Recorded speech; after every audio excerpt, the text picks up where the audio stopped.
வணக்கம். தமிழ் இமய உங்களை வணங்கி வரவேற்கிறது. மகிழ்ச்சி. தமிழ் இமயத்தை தொடர்ந்து பார்த்து கொண்டிருப்பீர்கள் என நினைக்கிறேன். உங்களுக்கு நன்றாகவே தெரியும், கல்வி சார்ந்த நிகழ்ச்சி, பொதுவான செய்திகள், மாணவர்களுக்கு தேவையான செய்திகள், இவைதான் இந்த இலக்கியம் சார்ந்தது, தமிழ் சார்ந்தது, சிந்தனை சார்ந்தது, மாணவர்களையும் பொதுவாக எல்லோரையும் ஊக்குவிக்கின்ற ஒரு போக்கு. இவைதான் தமிழ் இமயத்தினுடைய நோக்கம். அறிவியல் சிந்தனைகள், இப்படியும் ஒரு நிகழ்ச்சி வேண்டுமல்லவா? ஆகவே நீங்கள் உறுதியாக இதில் சப்ஸ்கிரைப் செய்து இந்த தமிழ் இமயத்தை வளர்த்து விடுங்களேன் என்று கேட்டுக்கொண்டு நிகழ்ச்சிக்குள் செல்கிறேன். இன்றைக்கு நாம் பேசவிருக்கின்ற ஒரு நிகழ்ச்சி செய்தி வெற்றி. வெற்றி பெற என்ன செய்ய வேண்டும்? வெற்றி என்றால் என்ன? தோல்வி என்றால் என்ன? வெற்றி தோல்வி இரண்டுமே உங்களுக்கு தெரியும், ஒரு நாணயத்தின் இரண்டு பக்கங்கள் போன்றவை. இன்றைய தோல்வி, நாளைய வெற்றி. இன்றைய வெற்றி நாளைய தோல்வியாக மாறலாம். வெற்றி தோல்வி இரண்டையுமே ஒரே மனப்பக்குவத்திற்கு எடுத்துக்கொள்ள வேண்டிய ஒரு நிலை நமக்கு வேண்டும். அதாவது வெற்றி கிடைத்திருக்கிறது என்றால் ஒரேடியாக மகிழ்ச்சி கொள்வதும், தோல்வி கிடைக்கிறது என்றால் துவண்டு விடுவதும் கூடாது. வெற்றி தோல்வி இரண்டுமே ஏற்றுக்கொள்ள வேண்டியவை. என்றுமே வெற்றி அடைந்தவன் இல்லை, தோல்வி அடைந்தவன் இல்லை. ஒரு வெற்றியை பெற எவ்வளவெல்லாம் முயற்சி செய்திருக்கிறான் என்று பார்த்தோமே ஆனால் மிக வியப்பாக இருக்கும். ஆகவே வாழ்க்கை என்பதே தொடர்ந்து முயற்சி செய்து கொண்டிருப்பதே என்பதுதான். அதாவது எதையும் தாங்கிக் கொள்ள வேண்டிய ஒரு மனப்பக்குவம் வேண்டும். வெற்றியை ஏற்றுக்கொள்ளுகின்ற அதே நேரத்தில் தோல்வியையும் ஏற்றுக்கொள்ள வேண்டும். ஒரு தோல்வியை சந்திக்கின்ற பொழுது அந்த தோல்வி எதனால் வந்தது, நாம் எந்த இடத்தில் சில தவறுகளை செய்தோம் என்று சிந்தித்து அதை திருத்திக் கொள்ளதான் அந்த முயற்சியை இயற்கை நமக்கு தருகிறது. பொதுவாக சொல்வார்கள், winners never quit, quitters never win. எப்படி பாருங்கள், ஆப்ரஹாம் லிங்கனுடைய வரலாறை சற்று சிந்தித்தோமானால் 21வது வயசுல அவருக்கு ஒரு வணிகத்திலே ஒரு பெரிய தோல்வி. 21 வயசுல. 22வது வயசுல தேர்தல்ல தோல்வி.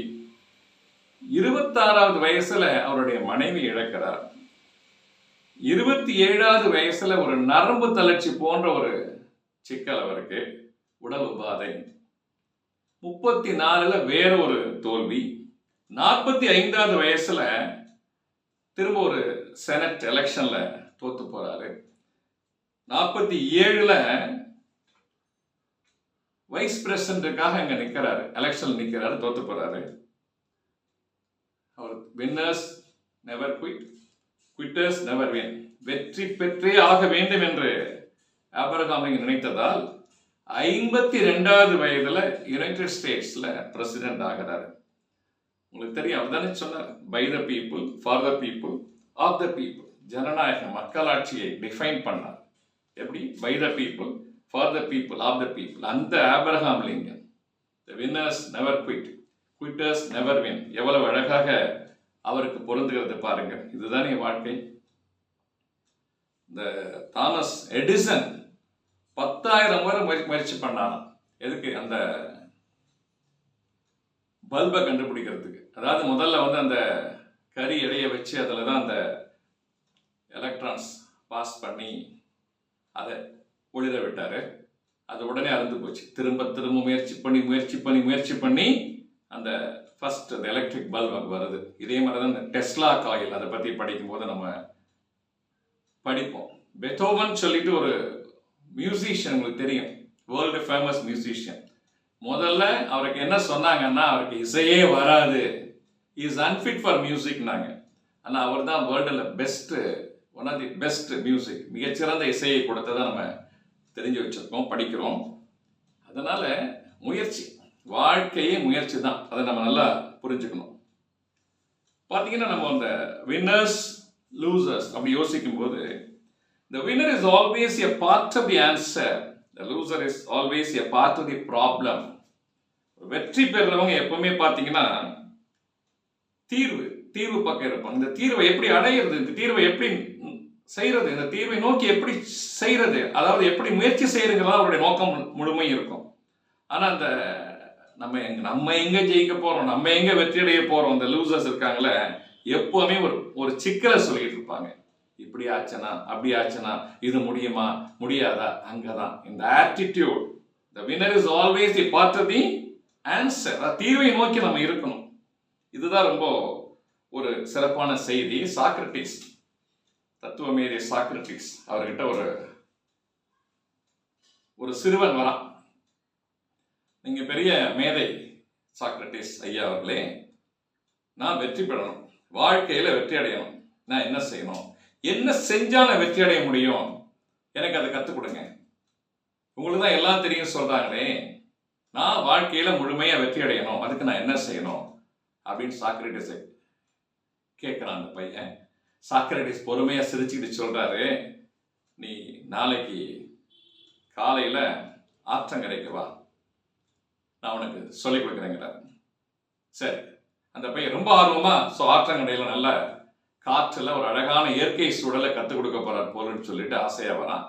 அவன் கையை பிடிச்சிட்டு சாக்ரட்டிஸ் என்ன பண்ண கடகடன்னு சொல்லி ஆத்துக்குள்ள இறங்குறாரு. சரி, சாக்ரட்டிஸும் இருக்காரு, அவனும் துணிச்சலா வரான், இறங்குறான். ஏன்னா அவன் வெற்றி அடையணுங்கிற ஒரு நோக்கம் மனசுல இருக்கு இல்லையா.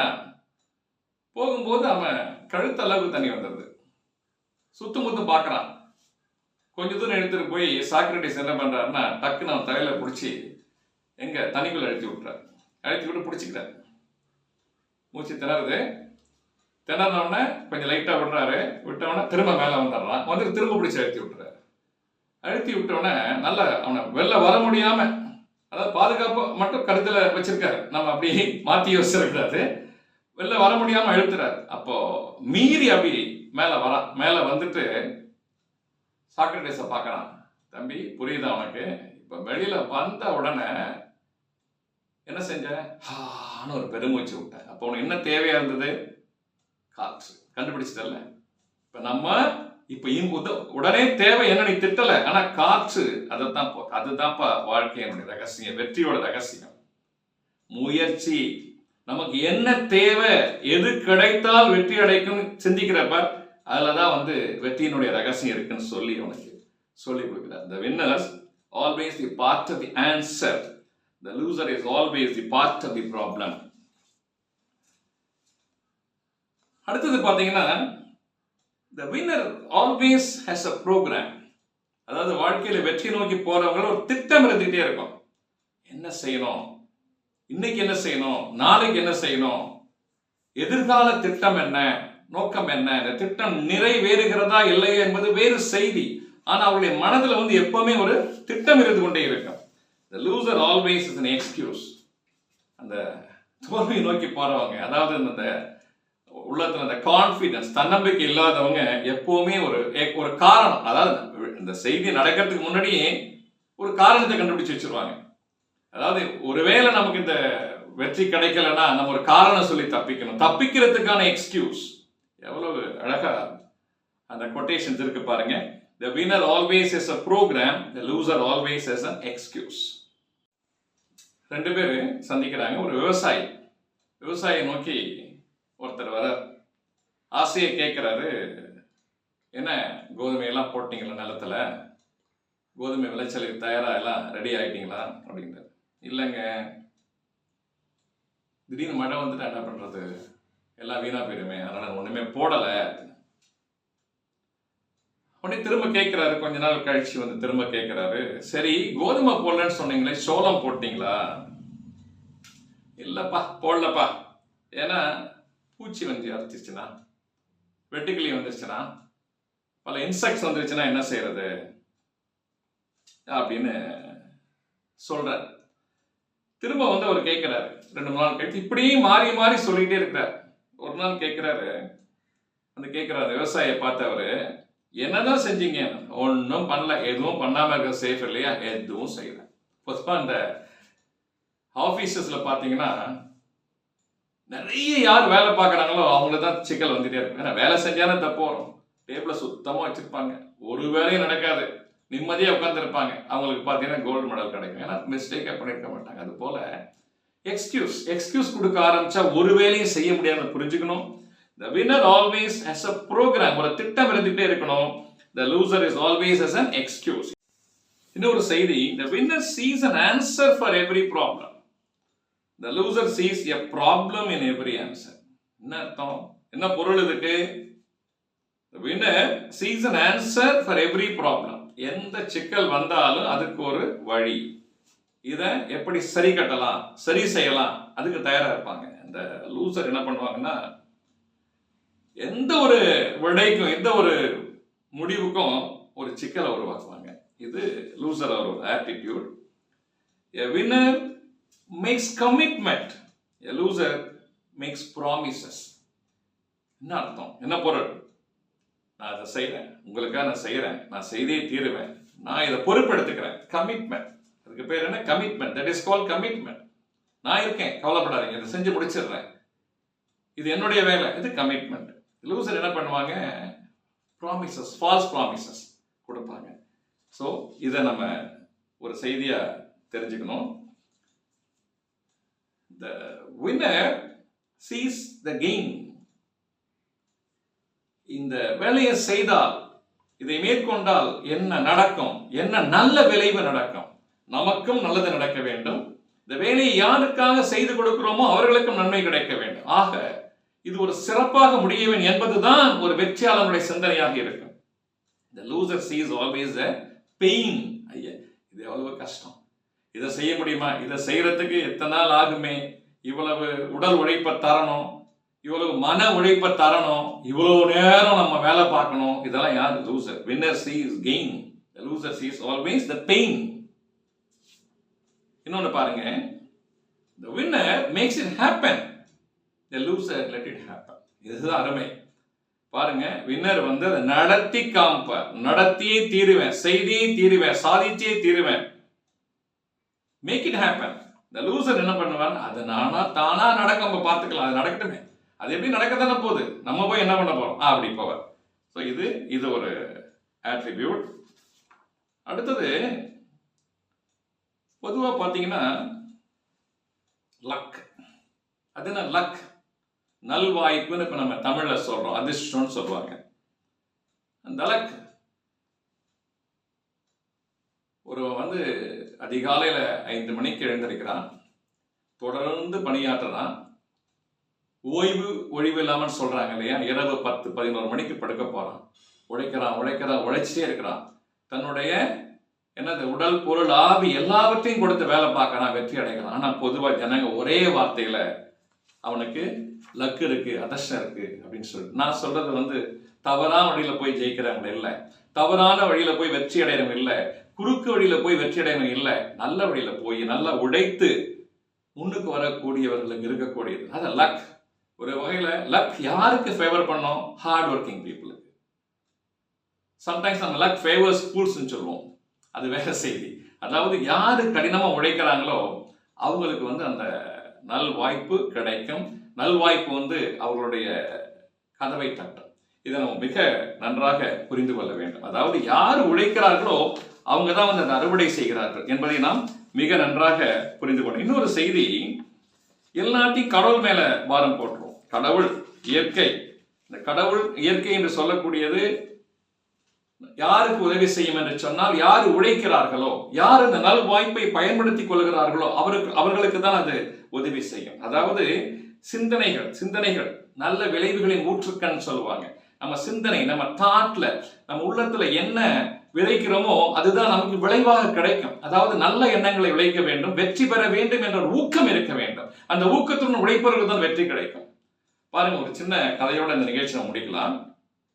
ஒரு சின்ன கிராமம்னு சொல்லுங்க, ஒரு டவுன். அப்படின்னு பார்த்தா பெரிய மழை வெள்ளம். இப்பதான் மழை பெஞ்சா வெள்ளம் வர சாதாரணமாகி போச்சே, எங்க பார்த்தாலும் தண்ணி. அந்த ஊருக்குள்ள தண்ணி வர ஆரம்பிக்குது. தண்ணி வர கொஞ்சம் கொஞ்சமா அந்த வீடுகளெல்லாம் தண்ணி கொஞ்சம் கொஞ்சமா ஏற ஆரம்பிக்குது. ஒவ்வொருத்தரா வெளியேற ஆரம்பிக்கிறாங்க. என்ன பண்றாங்க? பாதுகாப்புக்காக போயிட்டே இருக்கிறாங்க. ஒரு வீட்டுல மட்டும் ஒருத்தர், நான் வரல. ஏன் நான் வரலன்னு சொன்னா, I believe in God, I have faith in God. கடவுள் என்னை காப்பாற்றுவார், கடவுள் உறுதியாக என்னை காப்பாற்றுவார், நான் எதற்காக எங்கிருந்து செல்ல வேண்டும், அவர் பார்த்துக் கொள்வார், கடவுள் மீது எனக்கு அபாரமான நம்பிக்கை என்று சொன்னார். எல்லாரும் போயிட்டாங்க. அடுத்தது கொஞ்சம் கொஞ்சமா தண்ணி வந்தது. அவர் அந்த வீட்டுக்குள்ள கொஞ்சம் உயரத்துல உட்கார்ந்தாரு. அங்கேயும் தண்ணி வந்துருச்சு. அப்புறம் இன்னும் கொஞ்சம் மேல போனாரு. அப்புறம் வந்து மாடிக்கு போனாரு. அங்கேயும் தண்ணி வந்துருச்சு. இப்போ வந்து பாத்தீங்கன்னா மேல மொட்டை மாடியில உட்கார்ந்துருக்காரு. மொட்டை மாடியில உட்கார்ந்து இருக்கும் போது எல்லா வீடுகளும் முழுகி கொண்டு வருகிறது. இந்த வீடு முழுக போகிறது. அப்பொழுது அந்த தண்ணி முழுவதுக்கு முன்னாடியே நான் கொஞ்சம் கதையை மாத்தி சொல்றேன். அந்த தண்ணி வீட்டுக்குள்ள வரும்போதே பாத்தீங்கன்னா வேகமா வந்து ஒரு ஜீப் வந்தது. இப்போ இப்படி புரிஞ்சுக்கோங்க. அதாவது தண்ணி இன்னும் மேல ஏறல. கொஞ்சம் அவசரமா சொல்லிட்டேன். ஏறல. அப்போ அங்கேயிருந்து ஒரு ஜீப், வேகமா ஒரு ஜீப் வந்தது. ஐயா வந்துருங்க, மழை எங்க பார்த்தாலும் தண்ணி ஆகிட்டு இருக்கு, எல்லா வீடும் முடிக்கிறோம் போல் இருக்கு, வேகமா தண்ணி வருது அப்படின்னு. அப்ப சொல்றாரு, தம்பி நான் உங்க ஜீப்ல வரல, ஐ பிலீவ் இன் காட், கடவுள் மேல எனக்கு அபாரமான நம்பிக்கை இருக்கு, அவரை நான் காப்பாத்துவார் சார். சரி, அவரை ஜீப்பு சொல்றான்னு சொல்லி அவங்களும் வேற வழி இல்லாம போயிட்டாங்க. அதுக்கப்புறம் தண்ணி கொஞ்சம் மேல ஏறி வந்து ஜீப்பெல்லாம் வராத ஒரு சூழல்ல வந்து அங்கே ஒரு போட் வருது. அந்த போட் வந்த உடனே அந்த போட்ல வரவங்க சொல்றாங்க, ஐயா வந்துருங்க ஐயா, அவசியம் வந்துருங்க ஐயா, ரொம்ப ரிஸ்கா இருக்கு, இப்படி தண்ணி எல்லா இடமும் முழுகிட்டு இருக்குன்னு சொல்லும் போது அவர் சொன்னாரு, திரும்ப திரும்ப நான் சொல்ல, நான் வரமாட்டேன், எனக்கு கடவுள் மேல நம்பிக்கை இருக்கு, காட் மேல ஃபெய்த் இருக்கு, அவர் என்னை காப்பாற்றுவா, நிச்சயமா காப்பாற்றுவா, நீங்க போங்கன்னு அவரையும் விட்டுறாரு. சரி, இப்போ மொட்டை மாடிக்கு வந்துட்டோம். நான் சொன்னேன்ல, மொட்டை மாடிக்கு வந்துட்டோம். மொட்டை மாடிக்கு வரும்போது அங்கேயிருந்து ஒரு ஹெலிகாப்டர் வரும். அந்த ஹெலிகாப்டர்ல இருக்கிறவங்க, நாங்க உங்களை ரிஸ்க், நாங்க கூட்டிட்டு போறோம், வாங்க வாங்கன்னு கூப்பிடுறாங்க. அங்கே கத்தி சொல்றாரு, நான் வரல, ஏன்னா கடவுள் மேல ஃபெய்த் இருக்கு, கடவுள் தான் என்னை காப்பாற்றணும், அவரை காப்பாற்றணும்னு யார் காப்பாற்ற போறா, நான் வரமாட்டேன்னு சொல்றாரு. அவங்களும் போயிடுறாங்க, வழி இல்லாம அவர் மூழ்கி இறந்து போறாரு. இறந்து போடுற நல்ல மனுஷன் தான் அவர். ஏன்னா கடவுள் மேல அபார நம்பிக்கை, சொர்க்கத்துக்கு போறாரு. சொர்க்கத்துல நேரா போய் கடவுள் கேட்கிறாரு, ஓ காட், கடவுளே, எவ்வளவு நம்பிக்கை வச்சிருந்தவங்க மேல, எவ்வளவு விருப்பம் வச்சிருந்தேன், உங்களையே நினைச்சுக்கிட்டு இருந்தேன், என்ன அப்படி கைவிட்டுட்டீங்களே, அந்த உலகத்தை விட்டு என்ன பிரிச்சுட்டீங்களே, நான் இறந்து போயிட்டேனே, இப்ப உங்கள்கிட்ட வந்து நிக்கிறேன்னு சொல்லும் போது கடவுள் சொல்றாரு, ஏன்பா உனக்கு புரியலையா, என்ன நீ புரிஞ்சுக்கலையா, யாரு ஜீப் அனுப்பிச்சான்னு நினைக்கிற, யாரு போட் அனுப்பிச்சான்னு நினைக்கிற, யாரு ஹெலிகாப்டர் அனுப்பிச்சா நினைக்கிற, வாய்ப்பை உருவாக்கும் போது பயன்படுத்திக்க வேண்டிய பொறுப்பு இல்லையா? இதுதாங்க வாழ்க்கை. வாய்ப்பு வந்து கதவை தட்டும் போது அந்த வாய்ப்புகளை முறையா பயன்படுத்தி கொள்ள தெரிஞ்சுக்க தான் நம்ம படிக்கிறோம். அந்த கல்வி என்பது எதையும் கொடுத்துறாது. அதாவது நம்ம எப்படி வாழணுங்கிற ஒரு அறிவுரையை கொடுக்கிறது அந்த கல்வி. ஆக வெற்றி அடைய வேண்டுமானால் ஊக்கம் இருக்க வேண்டும், உழைப்பு இருக்க வேண்டும், தன்னம்பிக்கை இருக்க வேண்டும். வணக்கம்.